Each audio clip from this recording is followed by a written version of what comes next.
Shalom jemaat Tuhan dimanapun berada pada saat ini.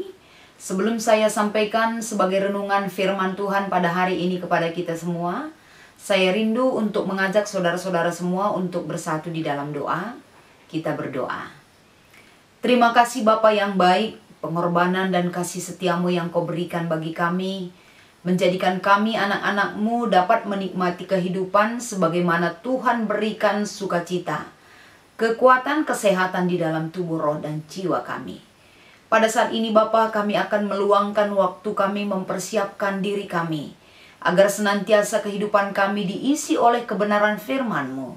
Nyatakan kebaikan-Mu Tuhan sebagai sukacita yang besar, yang patut kami nyatakan di dalam hidup kami.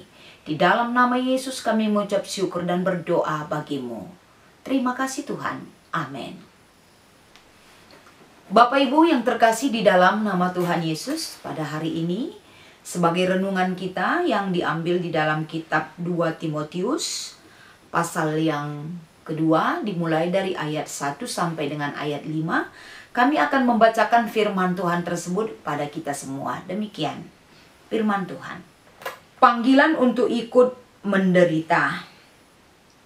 Sebab itu hai anakku, jadilah kuat oleh kasih karunia di dalam Kristus Yesus. Apa yang telah engkau dengar daripadaku di depan banyak saksi, percayakanlah itu kepada orang-orang yang dapat dipercayai, yang juga dapat mengajar orang lain. Ikutlah menderita sebagai seorang prajurit yang baik dari Kristus Yesus. Seorang prajurit yang sedang berjuang tidak memusingkan dirinya dengan soal-soal penghidupannya, supaya dengan demikian ia berkenan kepada komandannya. Seorang olahragawan hanya dapat memperoleh mahkota sebagai juara apabila ia bertanding menurut peraturan-peraturan olahraga. Demikian firman Tuhan sebagai renungan kita pada hari ini. Dan sebagai tema saudara-saudaraku pada kita yaitu, jadilah laskar Kristus yang setia. Menjadi laskar Kristus adalah sebuah panggilan yang dapat menjadi sebuah komitmen di dalam diri seseorang. Oleh karena itu pada hari ini saudara-saudara, untuk dapat mewujudkan apa yang diarahkan melalui tema kita pada hari ini, saya mau mengingatkan kita ataupun mereview kehidupan kita. Hidup di dunia tidak selamanya berjalan seturut dengan apa yang kita inginkan dan kehendaki. Hidup di dunia saudaraku banyak sekali situasi yang membuat ketidaknyamanan kehidupan kita. Karena apa yang kita lihat, apa yang kita dengar, apa yang kita rasakan selalu bertolak belakang dengan keinginan kehidupan kita. Itulah kehidupan dunia. Bagaimana kita menempatkan diri kita, bagaimana kita menyatakan iman kita sebagai satu senjata yang mampu menangkal segala hal-hal yang ditawarkan oleh dunia agar kita tidak selalu terbawa arus, terlena, mengikuti segala apapun yang ditawarkan oleh dunia ini. Ternyata satu hal yang mungkin diingatkan kita agar kita tidak kebablasan cara berpikir, sikap kehidupan kita dari perilaku kita. Ternyata pada hari ini saudara, bagaimana ketika Paulus memberikan arahan, memberikan satu bimbingan kepada Timotius, agar dia di dalam sikap kehidupannya, dia mampu menunjukkan pribadi yang benar-benar setia kepada panggilan Kristus di dalam hidupnya. Karena apa ini diberikan oleh Paulus kepada Timotius? Tentunya ada penyebabnya. Ketika surat ini diberikan, ketika arahan ini diberikan kepada Timotius, keberadaan jemaat pada saat ini saudara-saudaraku banyak sekali pergumulan. Banyak sekali tekanan-tekanan yang diberikan ataupun diterima oleh jemaat Tuhan. Oleh karena tekanan-tekanan tersebut, Paulus mau memberikan dorongan, iman, motivasi kepada Timotius, agar Timotius bisa menjadi teladan yang baik di dalam kehidupan jemaat pada saat ini. Satu hal yang Paulus ingatkan di sini adalah bagaimana pentingnya mengingat kembali panggilan untuk ikut menderita ketika kita memiliki satu komitmen untuk mengikut Kristus. Ya, harus ada komitmen yang mendasar, dan komitmen itu bisa kita pertanggungjawabkan dari sikap hidup kita. Yang dinyatakan Paulus di sini adalah bagaimana dia bisa menjadi kuat oleh kasih karunia di dalam Kristus. Bapak, Ibu, Saudara yang terkasih dalam nama Tuhan Yesus, bagaimana kita bisa kuat ketika badai kehidupan menerpa kehidupan kita? Mungkin secara manusiawi kita mengatakan kita akan lemah dan jatuh. Tapi dorongan yang diberikan oleh Paulus pada hari ini kepada kita juga, yang membuat kita kuat itu adalah kasih karunia yang datang dari Kristus Yesus, yang menguatkan kita. Bagaimana Yesus memberikan kasih karunia yang diberikan kepada dunia ini, kepada saudara dan saya sendiri. Ketika kasih Kristus itu dia tunjukkan untuk dapat setia di dalam menjalani segala tahap demi tahap penderitaan dan kesengsaraan hidup yang dialami.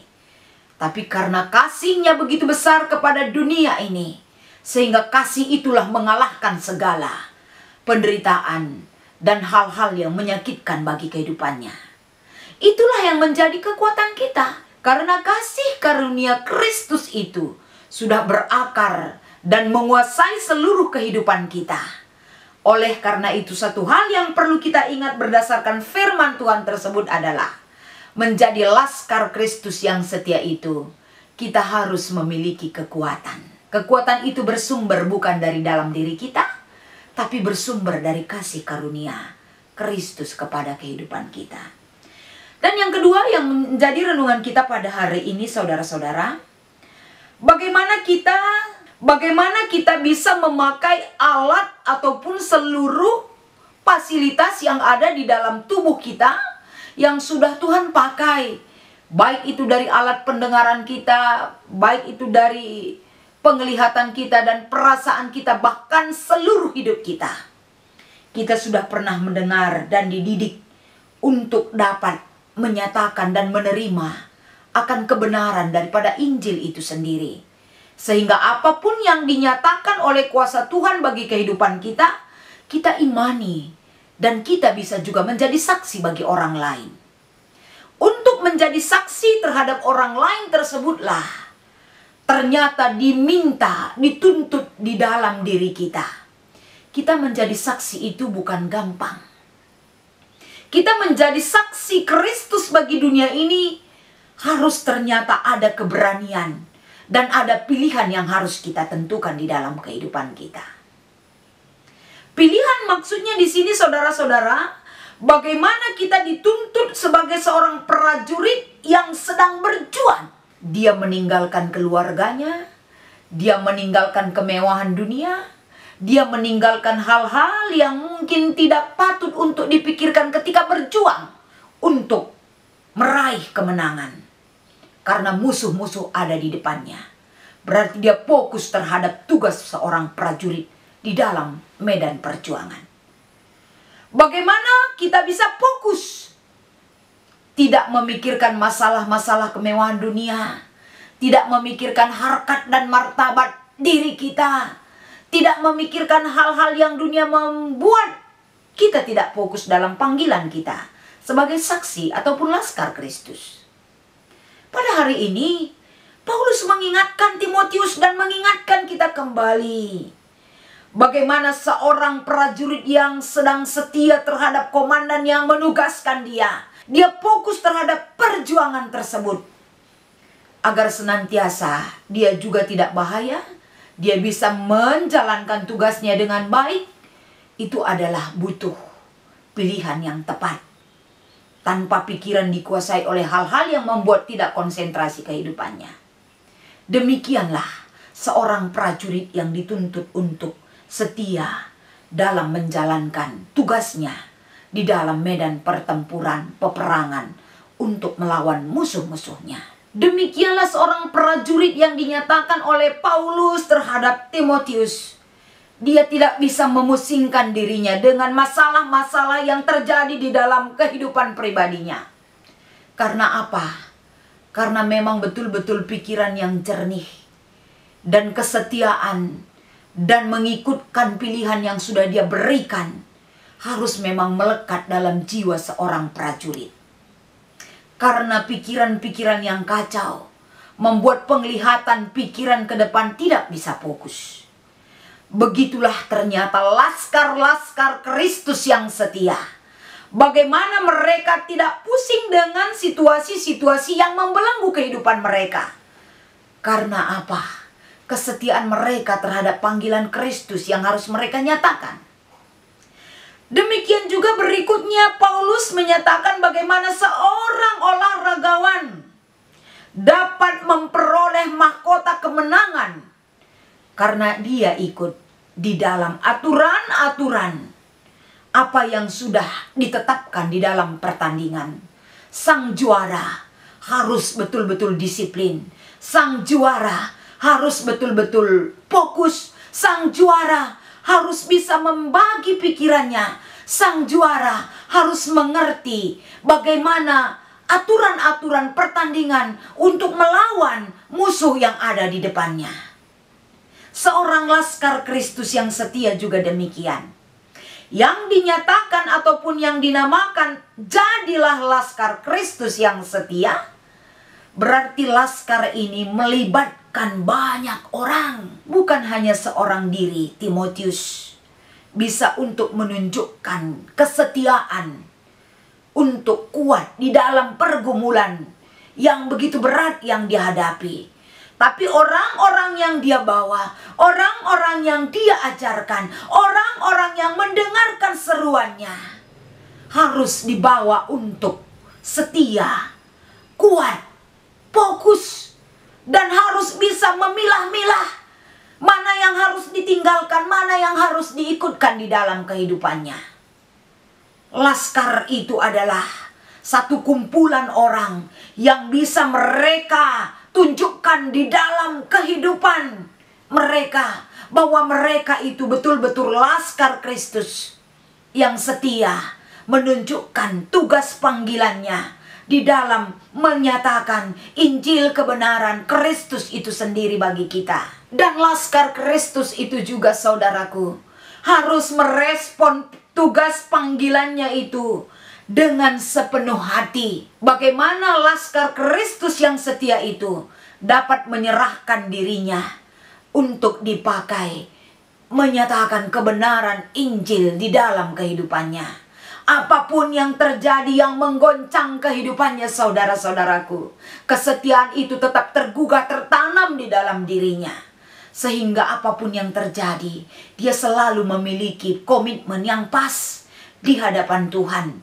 Bahwa bagaimanapun badai kehidupan menghantam dia, tapi kesetiaan itu tetap ada, dia lakukan dengan sepenuh hati di dalam mengikut dan menyatakan kebenaran Injil yang harus dia sampaikan kepada musuh-musuhnya, yaitu kuasa-kuasa iblis yang bisa saja menguasai orang lain untuk dapat merebut kebahagiaan dan pemahaman kita yang benar akan Injil yang membawa keselamatan bagi kita semua.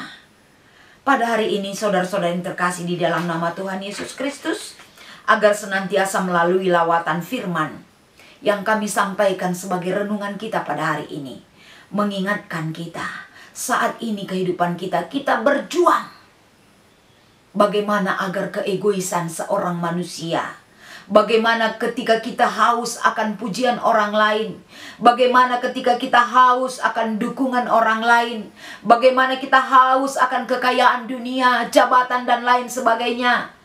Jangan sempat itu mengalahkan identitas kita sebagai laskar Kristus yang setia di hadapan Tuhan.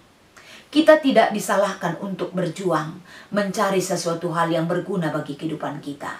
Tapi jangan sempat kekuasaan, kekayaan dunia, bahkan popularitas dunia menggoncangkan kehidupan kita, sehingga kita tidak setia lagi di hadapan Tuhan. Marilah kita pada hari ini dan sampai seterusnya ke depan, kita nyatakan di dalam kehidupan kita, kita memiliki kerinduan yang sama, kita memiliki komitmen yang sama. Sama seperti Timotius, dia memiliki komitmen, dia merespon tugas panggilan sebagai laskar Kristus yang setia. Kita juga demikian. Jangan takut masalah datang ke dalam kehidupan kita, karena Kristus sudah mengalahkan terlebih dahulu apa yang menjadi kekuatan kita, apa yang menjadi musuh kita. Yesus sudah menangkan itu. Tandanya Yesus sudah memenangkan jiwa-jiwa kita. Marilah kita nyatakan juga di dalam kehidupan kita bahwa kita juga menjadikan diri kita, keluarga kita, jemaat Tuhan, menjadi laskar Kristus yang setia di hadapan Tuhan. Tuhan Yesus memberkati. Mari kita bersatu di dalam doa. Terima kasih Tuhan, ketika Engkau melayakkan kami menjadi laskar Kristus yang setia. Kami percaya Bapa, bahwa kuasa dan kasih setiamu agar senantiasa menyertai kami semuanya, agar kami dapat merespon Tuhan panggilan yang Kau berikan bagi kami. Kami dapat menyatakan di dalam kehidupan kami bahwa apa yang Kau tuntun bagi kami pribadi lepas pribadi, dengan hati yang penuh sukacita, kami mau Tuhan Engkau bentuk dan Engkau bimbing. Terima kasih Tuhan. Layakkan kami menjadi anak-anak-Mu yang bisa membawa orang lain semakin setia di hadapan-Mu. Pakai seluruh jemaat Tuhan dimanapun berada. Mereka juga kuat dan mampu mempertahankan iman mereka, menjadi laskar Kristus yang setia di hadapan-Mu. Terima kasih Tuhan. Di dalam nama Yesus kami berdoa dan mengucap syukur. Amin.